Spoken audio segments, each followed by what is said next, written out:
Welcome everybody to Community Talk number 13. My name is Nick. I'm a Graph Advocate and a member of the Graph Advocate DAO, and it's my pleasure to moderate today's call. I do want to say from the outset that these Community Talk calls are completely planned and executed by members of the Graph Advocates DAO and members of Graph Advocates. So a lot of work went on behind the scenes by a lot of different team members, and certainly appreciate all the Graph Advocates and their participation. And if you are a Graph Advocate and want to get more involved, certainly reach out on the Graph Advocate Discord for how you can participate in more community talks in the future. So we've got an agenda set out today with a bunch of things that we're going to cover, updates and great content related to the ecosystem. We've got a member of the Messari team here with us today, and we want to start there because we have a little bit of a time commitment. So Ken is here with Messari, and for those that don't know, one of the big announcements from Graph Day was that Messari was joining the Graph ecosystem as a core subgraph developer team. And so super exciting, a lot of buzz in the community, and we've invited Ken on here to talk a little bit about that today, introduce himself and the Messari team. So Ken, welcome to you. The time is yours. Thank you, Nick. Good morning, afternoon, evening, wherever you may be. My name is Ken. I'm a Principal Product Manager at Messari, specifically responsible for our on-chain data products. And for a while, we've been looking for a reliable data source to essentially build on-chain data products. And before we went with the graph, we looked at a lot of different external third-party data vendors. But the problem with working with those was that the majority of them didn't really support many protocols, or they were very limited in terms of their network coverage. So, for example, one data source or one vendor that we worked with only did Ethereum, and they only supported about 5 lending protocols. And our use case at Messari, we really want to build a powerful on-chain analytics tool, which allows you to compare protocols against protocols, as well as being able to dive deeper into pool level information and compare pools against pools. And after looking around at different options, we eventually decided to use the graph, as well as because it aligns very much with Messari's ethos around trying to better the Web3 ecosystem. And ultimately, if we can build something which is not only useful for Messari, but is also useful for the wider Web3 community, then it's a sort of a double win there. I'm just going to share my screen quickly, because I think this will make it much clearer what we're trying to do and the benefit of standardized subgraphs. So when we started our journey, we were looking at all of the subgraphs and trying to work out which ones we could use, or if we would need to develop them ourselves. And quite quickly, we realized there was a problem that we couldn't actually use all of these other subgraphs, even though they were built by other people. So taking a look at the Compound V2 subgraph that someone else built, it's great that subgraphs can be built by anyone, but it also means that the user experience is quite fragmented. So if I look at this Compound V2 subgraph, you'll notice that the schema is relatively short. And depending on my use case, it might not actually have the details that I need within the subgraph. So let's say I'm looking for TVL data, that may or may not exist within this Compound V2 subgraph. And then let's just say that I'm also trying to integrate other lending protocols. So then I open up the Aave subgraph that someone else also built. And you'll notice that the schema that they have for their subgraph is completely different from the Compound one. So that means that me as a data ingester, I need to write essentially a custom query for every single protocol that I'm consuming, because TVL might exist, for example, underneath protocol, the Aave one, but then for the Compound one, it might live under account. You have that problem multiplied by n times, depending on how many protocols you have, or you want to ingest. And then obviously that becomes quite a difficult problem in terms of scaling, because it's infeasible for you to write a custom query for every single metric multiplied by all of the protocols that you care about. So what we've done instead at Messari is that we've decided to create a standardized schema. And what I mean by that is, regardless of whether or not you're looking at a DEX protocol, a lending protocol, or any other protocols, we want to have a consistent experience for both the builder and the data ingester. So here is a subgraph that we've built for Aave. And if I scroll down, you'll notice there are fields like usage metrics daily snapshot, financial daily snapshot, lending protocol market, etc. And then here is a subgraph that we built for Compound. And if I scroll down, you'll notice that it basically has exactly the same schema. It's still got the usage metrics snapshot, usage metrics hourly snapshot, etc., which means that if you're trying to query data across either of these subgraphs, you can always query it in the same way. So if, for example, let's say you're really interested in TVL or revenue data, I know that lives in financials daily snapshot. And if I scroll down below here, you'll see that there's a total value locked figure. And the same on the Aave one, if I go to financial daily snapshot, you'll notice that it's exactly the same. And I've also got the total value locked up here, which means that I can use the same query for both Aave and Compound. And anything that I build which uses Aave, the Aave subgraph, can also easily be repurposed to use or add Compound as a data source. So we've done this so far for 3 protocol types, DEXs, lending, and yield aggregators. And at the moment, we're also exploring different protocol types. And in our GitHub repo, which I'll share in the Discord, it's up here. It's just simply github.com/Messari/subgraphs. You can actually see our progress for all of the subgraphs that we're building.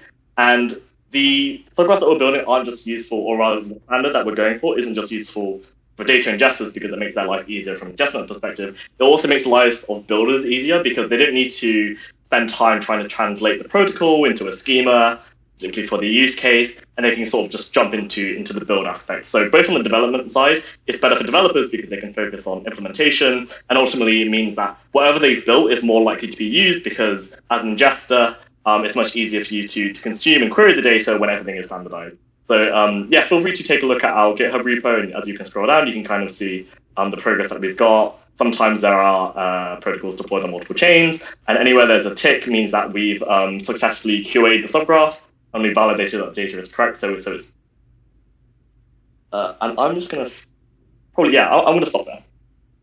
If there are any questions. And thank you so much for that overview. I know we've got you for a limited time, so if you need to drop, of course, feel free. I know you have other commitments.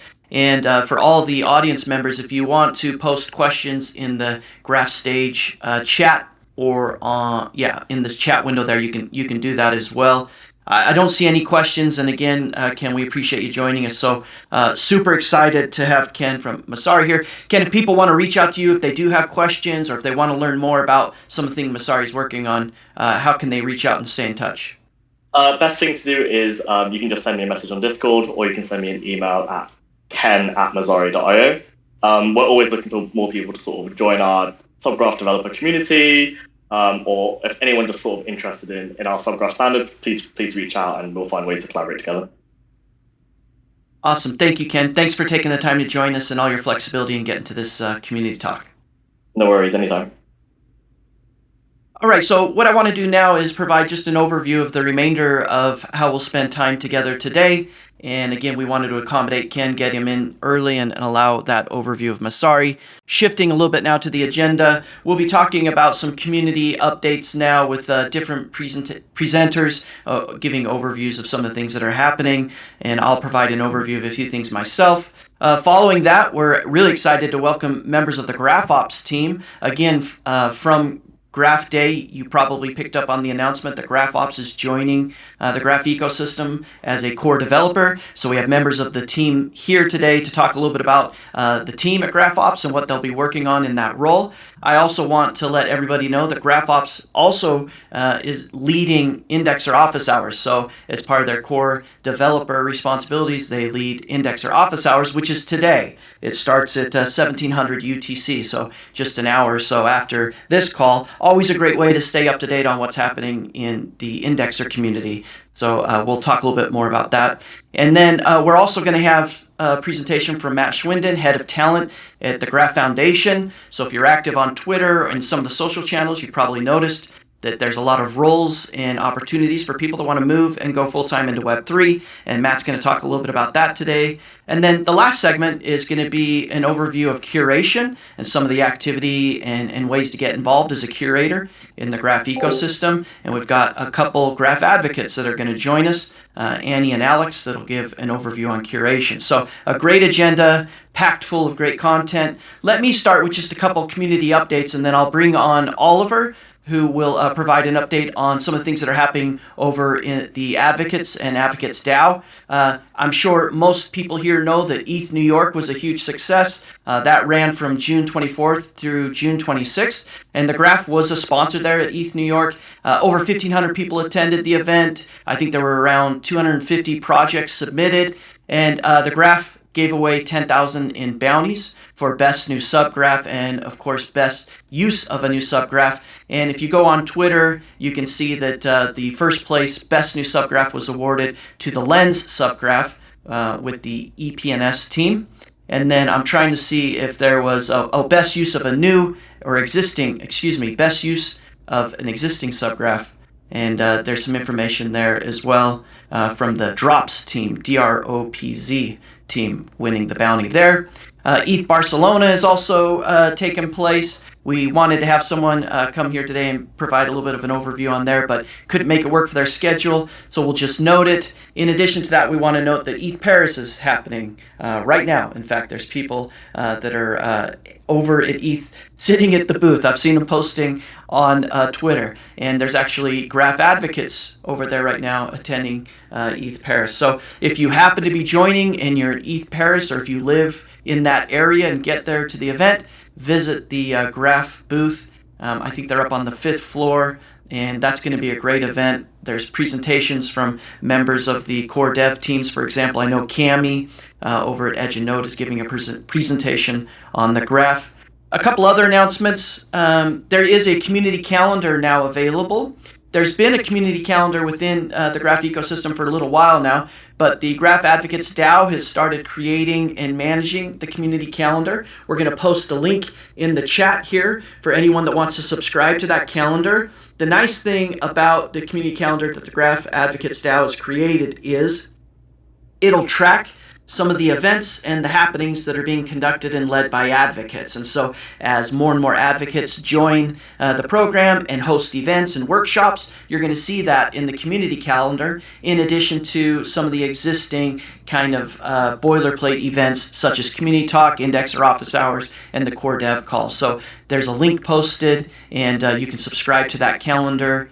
In addition to that, a lot of Graph Day recordings have been posted on YouTube, and we'll post a link in the chat as well. And you can go into YouTube if you missed some of the events or you want to go back and re-listen to one of the presentations. You can go onto YouTube, click that link there. All the videos are available there. There were so many announcements on Graph Day that it probably makes sense to go back and re-watch it all. And then for an overview of all the things that are happening in Graph Advocates and GraphAdvocatesDAO, I want to welcome onto the call Oliver to provide an overview and an update on some of the things happening there. Welcome, Oliver. Hello. Thank you, Nick. So there's been a lot happening ever since we launched the DAO. It's only been 3 months ago, and it feels like so much longer. Exciting news that I have to share today, so stay tuned and buckle in. So we have last week onboarded our third wave of new advocates. I think it was a total of 21 that we onboarded last week. And I was just looking at the numbers this morning. I see over 180 advocates that are mostly active. A few of them are in process, but that we have on record right now. So that number was only 20 3 months ago when we had the initial cohort that summoned the DAO. And since then, we have grown a lot. So welcome all new advocates. See many of them are here on the call today, which is great to see. And it's super exciting to see that kind of progress. And we are really getting into a rhythm with the DAO and the advocates where we will see shortly here over the next few weeks, also in public, a lot more work happening. And some of that I'm going to share today as well. The calendar Nick already mentioned is something that is organized by the DAOs. We have taken that on here with the DAO to make sure we get everything in one calendar. So it's one source that I also highly recommend subscribing to. You can subscribe to that calendar and then have access and visibility to all the events that happen in the Graph ecosystem. And the DAO will try to do its best to really capture all of the events there. And that include not only Graph-related events, we also have ETH events listed in there. So there's a ton of visibility there. Highly recommend subscribing to that. This week, we have gone live with the Community Grants Program, which is powered by the DAO now. And I want to share, a few things on that because it's something that we've been working on intensely over the last few months. And this week we've gone live, and the process of the grant has changed a little bit. And it is something that should be fairly exciting to the community, because right now, when community grants are submitted to the DAO, which are all of the community grant proposals underneath the $20,000 mark, they will be visible immediately and instantly in the forum. So let me just share the forum link of the Graph Advocates DAO, and you can see we have already received the first ones.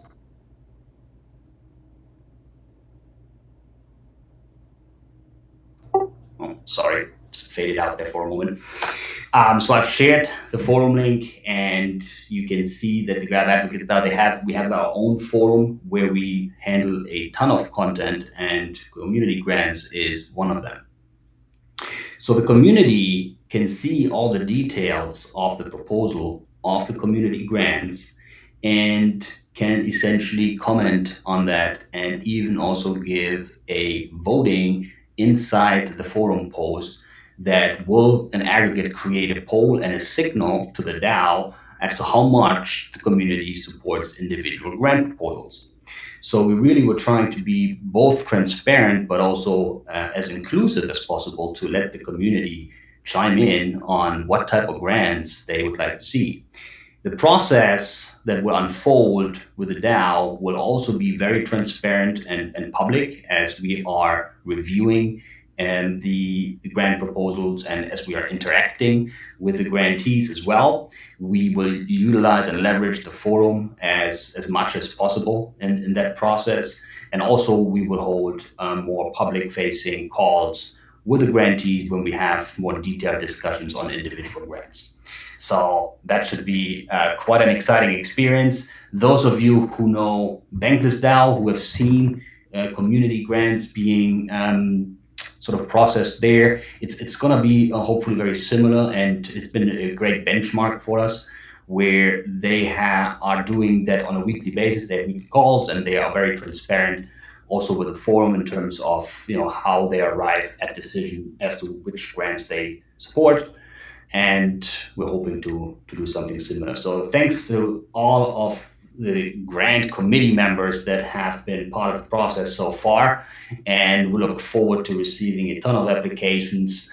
Obviously, we have a budget for community grants to support them, and we're looking forward to see as many grant proposals as possible.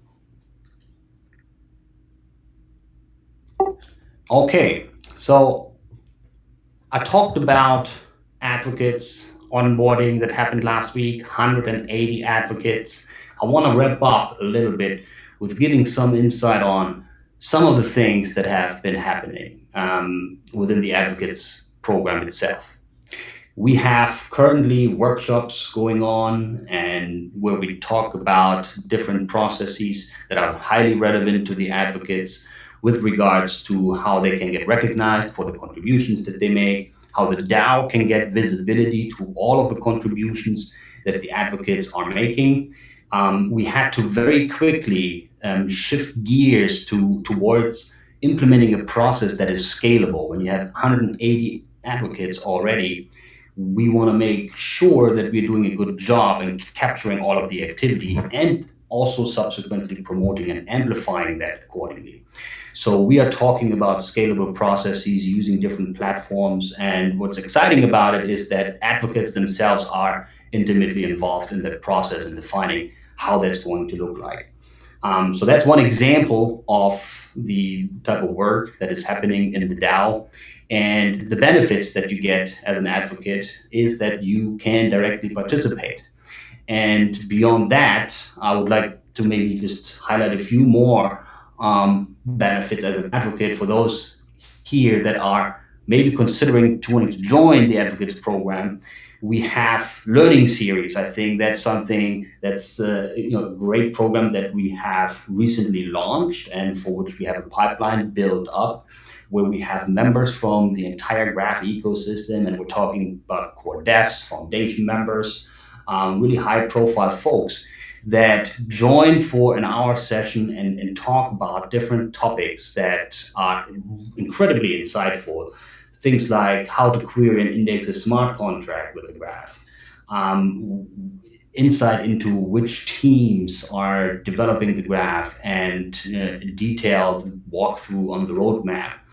What does the Graph team do at events? Giving a look behind the scenes and the whole logistics that are taking place in terms of organizing high-level events for our event evangelists to get some insights there. So there's a whole lineup of learning series that we will hold. I think once a month is the schedule, and that is a great benefit that advocates have access to. Advocates can receive mentoring from DAO members and other advocates alike. There is a great pool of resources with a high variety of different skill sets that we have already assembled in the DAO that people can leverage as a source of learning for themselves. POAPs, we issue POAPs as well. Right? And that's also something that's great. So that's a little bit of a shout out to the Advocates program itself. And we invite obviously everyone to participate. And maybe we can share the link on how to apply as an advocate. It is fairly straightforward to get there. You will be able to get to meet members of the DAO. And it's a highly engaging process as far as the application is concerned in itself. So please feel free to apply to become an advocate today. And I think that's it from my end. Thanks, Oliver. Appreciate that update on the advocate community and different things that are going on there. We now want to welcome on our presenters from the GraphOps team. And before I welcome them on formally, I just want to say I'm so excited about GraphOps team. I actually know most of them personally. I've gotten to know them throughout the community, and it's such a great and highly talented team. So excited to add them. In addition to that, they host and run Indexer Office Hours, which runs today at 1700. So if you want to learn more about indexers, you should, and what's going on in the Indexer community, you should join Indexer Office Hours. So a huge shout out to all of the GraphOps team members, Abel, Chris, Petko, Anna, Juan, and Sarah, all I think with us here today, but we're going to hear specifically from Anna and Petko. So I want to turn the time over to you and welcome both of you to today's community talk. Thank you, Nick. Thank you for welcoming us. Well, I'll start by presenting myself really quick, but before I do that, I'll just say that Hopian joined us yesterday as well. So we're so excited to have her join us. So I am Anna. I am in charge of the infrastructure of GraphOps. I've been in the like Web2 industry, running cloud native computing foundation stacks for Web2 companies for about 7 years, and I'm really hoping that I'll get double the number of years in Web3. I'm also outside of GraphOps, Graph Advocate and a DAO member.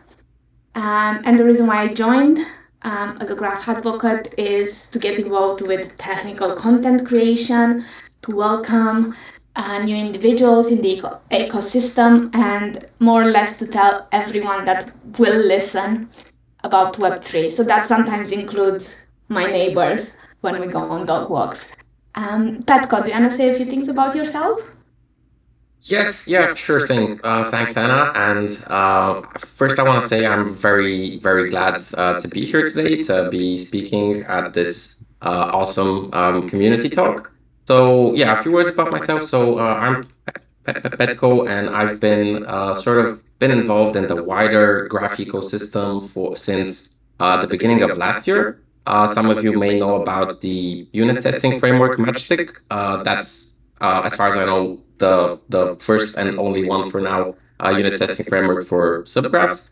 And since the beginning of this year, I actually joined the Graph Advocates and the GraphAdvocatesDAO, which really helped me to kind of meet a ton of new people in the ecosystem, and also kind of see behind the scenes what other teams and individuals are working on in the space, which is always very fun.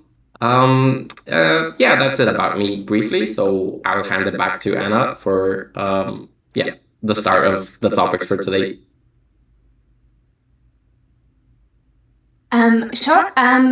Is there anything in particular that you want to hear from us, Nick? Yeah, so if you don't mind, Anna, why don't we do a couple things here? Number one is we've got an overview of the team, and of course, I missed Hope. I didn't know she was added yesterday, but that's huge news as well. So welcome. I don't know if she's here, but congratulations on that. The team continues to grow. Anna and Petco, do you mind maybe just providing an overview in pretty simple terms, some of the things that GraphOps is going to be working on in this new role as core dev in the ecosystem? Yes, sure. So our focus areas as a core dev, so we will be working on protocol economics. Here we'll be focusing on the design of the incentives for the protocol, and the network operation part of protocol of this area will focus on instantiation, maintenance, and optimization of the different subsystems of the protocol.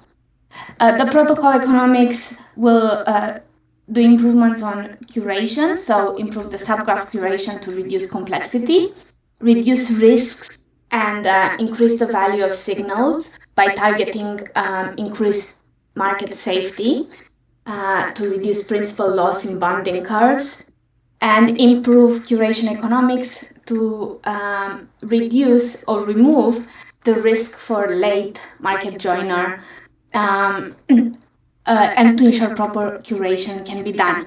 We will also be working on the epoch block oracle closely with Edge and Node, with a particular focus on all of the associated subgraphs for the epoch oracle, which provides the read interface for the oracle. Then we have a big involvement in the indexer experience. By indexer experience, here we're aiming to make it easier for existing indexers and new indexers joining to run their infrastructure. Doing this by standardizing the way the graph stack is deployed and maintained. With the technologies such as Kubernetes and other stacks. We will also work on multi-chain support as Firehose rollout, and this is where Kubernetes will be an essential tool for all of the indexers of all sizes, and we're working on a setup that allows all indexers to bring their own infrastructure, regardless of what it is, whether it's cloud-based, bare matter, or on-premises. So we can standardize the way we do things and take away some of the complexity of running an indexer operation. And Petco will tell us about the other two areas, so gossip network and core network subgraphs. Yeah, thanks, Anna. So I will start with the core network subgraphs. So GraphOps as a team will lead and support several core network subgraphs and their maintenance. The core network subgraphs are the network subgraph, for instance, which holds all of the relevant data for the graph protocol. So that includes the state of all participants, all subgraphs, so just global information and more. The second one is the network analytics subgraph, which is kind of the same as the network subgraph, but a bit smaller version of it, which provides daily data points. Also the billing subgraph, which keeps track of billing related data, and the activity feed subgraph, which is also really important because it keeps track of all of the events that happen within the graph protocol for easier accessibility. We will also be writing unit tests with the tool that I mentioned before, Matchstick, for these core network subgraphs in order for them to in order to just meet the needs of the growing network, basically. So that's kind of for the core network subgraphs. And then the other very important initiative that we're working on is the development of a gossip network. So what a gossip network is, literally, it's just a distributed and decentralized messaging system that indexers can use to exchange messages and signals between them in real time. So the need for that tool is because today, in order for network participants to exchange messages between themselves, they would need to send transactions on chain. And as you know, those transactions actually cost gas on the Ethereum network. And that means that sending signals and messages to other participants has a relatively high cost. And so that kind of prices out some of the messages that would otherwise be very valuable. So just to list a few things that the gossip network would be useful for instance, if the indexers actually use the network, then they can know if they are for some reason serving data that is not actually correct, and so that way they can like really fast they can stop serving that bad data. Also, on top of the gossip network, there can be a module that can report query and indexing analytics, which basically will allow indexers to self-report a lot of useful information like request volumes, fees, and yeah, stuff like that. And also, it can really help with facilitating negotiations between indexers. So let's say that some indexer wants to bootstrap their initial data sets or sync their state. The Gossip Network can facilitate that in a very fast and efficient manner because it doesn't have to go through a on-chain transaction. So just one last thing about the Gossip Network is it's gonna be built as sort of like a base system, and a lot of applications can then be built on top of it. So really, it just comes down to the imagination, if you will, of the people that are going to build these modules on top of it, and a lot of wonderful stuff can come from that. So yeah, that's for those two focus areas. Pecco and Anna, thank you so much for that overview. There's a lot happening behind the scenes here today, and Christina, a member of the Graph Advocates and Graph Advocates DAO, has posted a link to the blog post that outlines the developer grant to GraphOps, so you can read that blog post if you want to, I guess, go in a little more detail about some of the things that were mentioned there, both by Anna and Petco. GraphOps team is here to answer questions. In the interest of time, we might push those questions all to the chat. So if you have a question and you want to post something in the chat, they can answer or address it there. Or if we have time at the end of today's call, after all the presenters have gone, we can open up the mics. Maybe before we shift to the next next part of the agenda, Anna, Petco, or any other member of the GraphOps team, do you want to give a teaser for Indexer office hours, what those that decide to attend can expect to hear today? Sure, yes. So Indexer Office Hours is a weekly hour-long discussion that happens on the Graph Protocol Discord.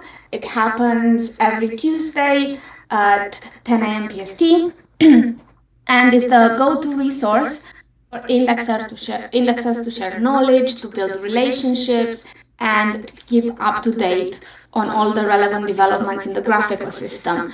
It is hosted by our very own Abel, and we have participated in 67 sessions so far. And in terms of format, we usually give an update on the different new releases that have happened in the major blockchain clients and Graph Protocol repos, as well as a protocol economics update. And then the last part of the IOH, Indexer Office Hours, usually is some sort of fireside discussion or community chat, or we have a speaker. We try to cater IOH based on what indexers need, and to do that, sometimes we ask them how they feel about the format, so we keep on evolving as the community evolves. Thank you very much. So again, if you have questions for GraphOps, go ahead and post them in the stage chat or hang around till the end. The one thing I really love about the GraphOps story, and it's continuing to unfold right in front of us, is GraphOps founding member Chris Wessels started just as an indexer and knew a few people in the community, but went to indexer hours and indexer office hours, got involved, and over time became a core dev and received this huge grant, and now is building this remarkable team. So the GraphOps story is very much the story of the graph ecosystem. It's very cool. I now want to welcome on the next part of our call today, our next presenter, Matt Schwinden, Head of Talent at the Graph Foundation. Matt here today is going to provide a little bit of an overview of what he does, some of the roles available, and for anyone here that's trying to make a full-time move into Web3, Matt is an incredible resource for you. So, Matt, welcome, and the time is yours. Thank you, Nick, and thank you, everyone, for having me back. More than anything, what we are, trying to do, and I'm sure some of you saw the post out on Twitter and even reshared and liked it, and really appreciate that, is overall we're trying to assess how to engage the Web3 community that is out there either actively or even passively looking for new roles. So when I joined now, well, in early March of this year, we did a number of different things, and now we are in the what was called like the talent sourcing process, I guess you could say. And what I have found in my short time working professionally in Web3, that the communities hang out in different areas than they would, let's say, than in the traditional Web2 space, which is primarily LinkedIn. Which, if any of you have worked in Web2, you know that that is sort of the common community for all job seekers, for really all things professional.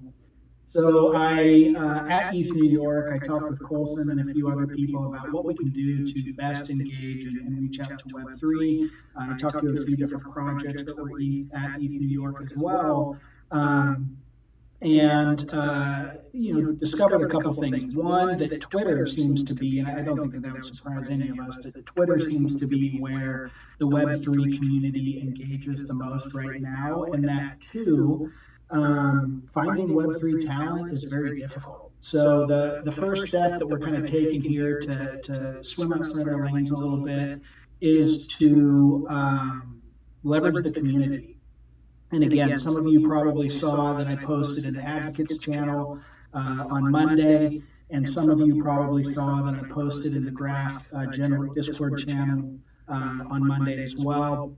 And what we really want to do, again, not to overuse these words, but leverage our community on Twitter and just share that the graph ecosystem is hungry. So I think that the results that we got was pretty good so far. Our plan is to share both the main jobs page, which can be found on the graph.com, and then also share the jobs pages of some of our core dev teams that are hiring heavily. Today, that is Edge and Node. And we just want to, as much as we can, sort of generate that snowball effect, where if we get 200 or 300 retweets this week, maybe that goes up to 400 or 500 the following week, maybe that goes up to 600 or 700 the following week. And another thing that I'm doing is anyone that is not in my personal network that retweets or likes or engages with the postings, I'm trying to follow them and get them to follow me, so that again we can get that snowball bigger and bigger and rolling downhill faster and faster. And again, a lot of you on this call today have been very helpful in that. So thank you very much. In case y'all didn't know, all of the job postings within the larger graph ecosystem, whether it's the foundation or any of the core dev teams, can actually be found at the graph.com/jobs. I should say our design team and our product engineering team did a fantastic job of sort of refactoring that jobs page, where we list out all of the different core dev teams. We link to their web pages. And then below that, again, we list all of the open roles within the Graph ecosystem. We are in the final stages of getting Messari and GraphOps added as core teams, and then getting their open positions listed on that page as well. So if anyone comes to you and says, hey, what's open within the Graph ecosystem now, I think sharing that main page, the graph.com/jobs, is a great place to point them. And of course, they can reach out to me on Twitter. They can email me at matt@thegraph.foundation. But really, what we're going to request from all candidates is that they fill out a proper application for whatever roles they're looking for. Why do we do that? In addition to getting a resume and an email address that candidates like to use, we also ask, depending on the role, 3 or 4 key questions that we really want people to answer to show us that they understand the graph or the core dev team that they are applying to. As it stands today, the top priority roles within the Graph ecosystem are all within Edge and Node. Probably, the top 3 out of those 5, I'd say, are a product marketing lead role. We're spinning up product marketing org, so this is going to be the first hire in product marketing. And they are eventually going to be building out a team around them. Ideally, if you know candidates with this background, we're looking for someone that has done marketing and engagement directly with dev tools to devs and engineers. So that's going to be really important in candidates for this role. We also have an engineering manager role at Edge and Node.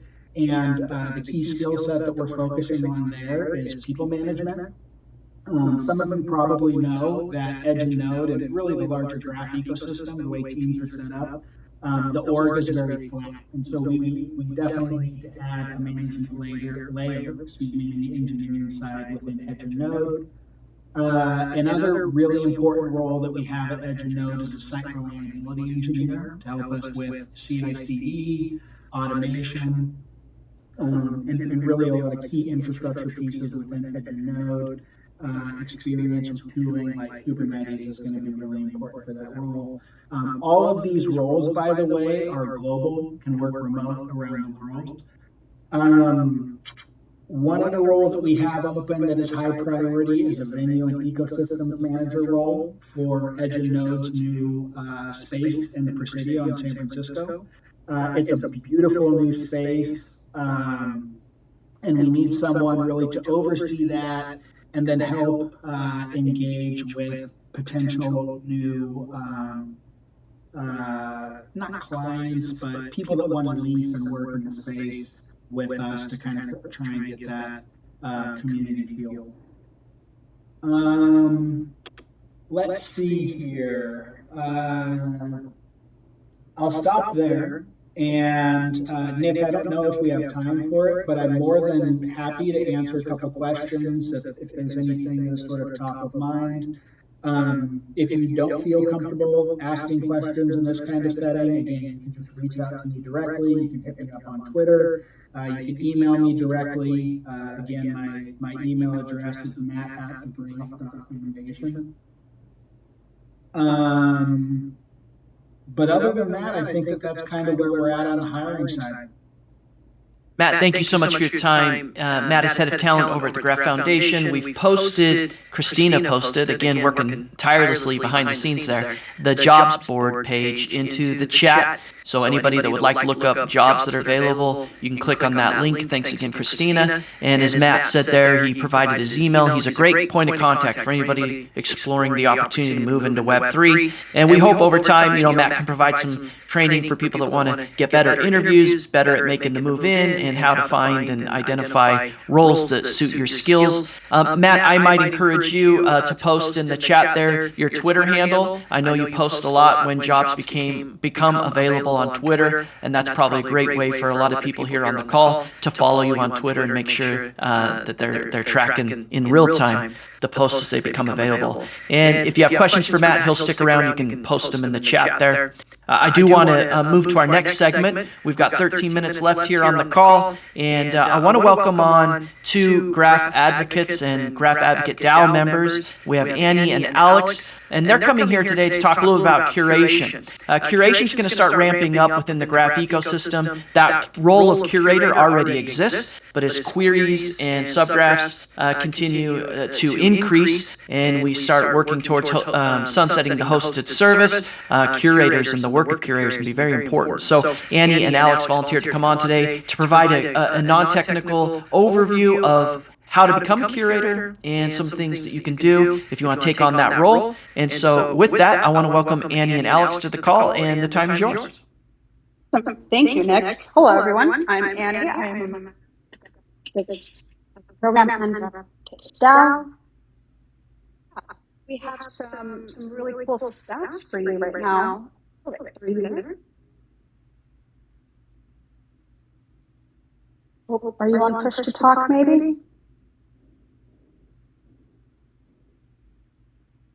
Could be, and you're also breaking up just a little bit there, Annie, so maybe he didn't hear you. Yeah, just slightly, but are you waiting for Alex to come on?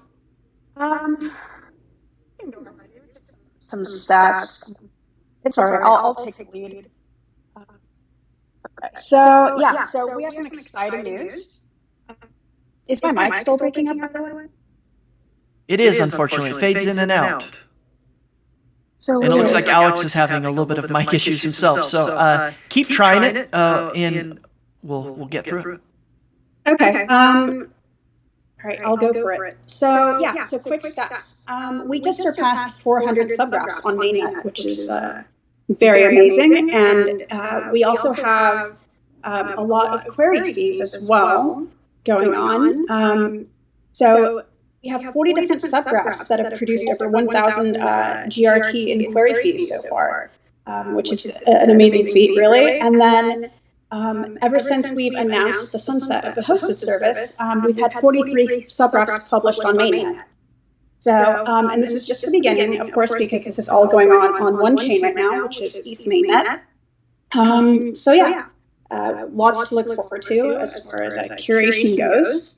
And in case anybody isn't familiar with what curation is or what curators do, curators essentially stake GRT against subgraphs and create, I guess, what you could call market signals for valuable subgraphs. And it's how indexers know what subgraphs to index, basically. So through these market signals, indexers can allocate their resources to whatever subgraphs are the most valuable. And there's different ways. And not to mention, curators also earn a portion of indexer rewards and fees, which is great. It's a great incentive for anybody who wants to be a curator. And there are very many different ways you can learn to become a curator. So one way to learn is the curation docs on thegraph.com, which I will link to in just a moment. It's very great. Very good overview of what curators do. And then we also have the Graph Academy, where there's actually a curator. It's like a curator knowledge hub, and it has different articles on what is a curator, the risks behind being a curator, and introductions to bonding curves and cryptoeconomic primitives, which is also very nice for anybody who wants to learn those. And of course, we have Curation Station on Telegram, which I highly recommend for anybody who wants to keep up on what new subgraphs are being published and that kind of info. It's a very, very active community. Feel free to join it. I think it's a really great community to be in if you're really dedicated to being a curator. If you want to learn more on being a curator, you can always hop onto the Graph Discord or onto the Advocates DAO Discord, or even join the Advocates program in helping facilitate awareness on curation. So, yeah. In Alex's absence, maybe I can jump in. Thank you for the overview there, Annie. Maybe just to add on a few things. So what's different with curation when you compare them, for example, with delegation, is that curation currently has a bonding curve, and that's what Annie mentioned too. And I think when considering to become a curator in the graph, that's something really important to understand. The basic principle is that when you signal on a bonding curve for a given subgraph, the share price goes up. When people unsignal, the share price goes down. And that means that your principal that you have on the bonding curve is exposed to the changes of the signal and might go up or down in value. There is discussions currently happening in the forum that might consider a change to the bonding curve to make it flat and principally protected.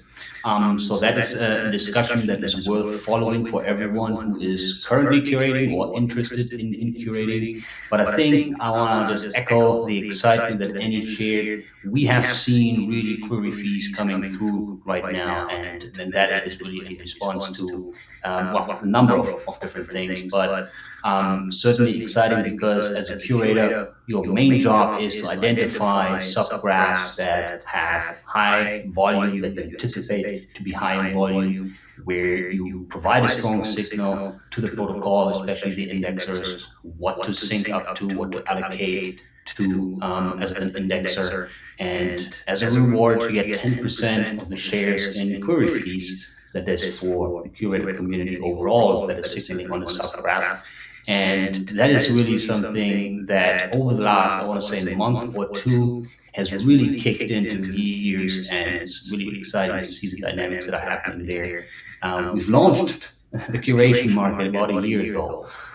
So it's actually been a while, but now with the announcement of sunsetting the hosted service, I think you can expect over the next 6 to 12 months the curation market to be, one of the spotlights in the protocol and something that's really exciting to engage in. All right. Annie, anything to add there before we take back the time? And Alex unfortunately had issues with his mic, but it was great to have him here. And I'm sure he's available to answer any questions from anybody in the stage chat. But one last ping to you, Annie. At the moment, no. Great. And Oliver, thank you for stepping in. Oliver mentioned there's some discussion in the forum. It would be great for all community members to spend a little bit more time in the Graph forum looking over governance and GIPs. I've posted a link there in the stage chat for anybody who either hasn't joined the forum or it's been a little while since you've been there. But you can go in there and read up on some of these types of issues, some of which relate to the work of curators. And I also want to just validate some of the things that were mentioned there as a resource. Graph Academy has got a lot of information. In addition to that, Curation Station, a Telegram chat channel, a lot of active posts in there. I joined it recently, and I can't believe how much activity is going on there. Lastly, we posted at the beginning of the call today a community calendar. A lot of advocates are going to start conducting workshops and online events that you could join if you want to learn more about the role of curators or other topics in the ecosystem. So how to become a delegator, how to do a whole sort of things and participate in the Graph ecosystem. So make sure you subscribe to that calendar. So here we are at 9:55. We've got 5 minutes before today's meeting will conclude. What I might do is just put a couple reminders in here that Indexer office hours starts in an hour, 1700, and Anna, Abel, the entire GraphOps team, Sahara, Chris, Petco, Juan, Hope, all of them talked about an overview today and some of the things that we can expect in Indexer office hours. So with that, I think what we can do is we can stop the recording. I'll send a signal here verbally to Esty or Christina that we can go ahead and stop the recording, and maybe we can open it up for Q&A. Anyone that wants to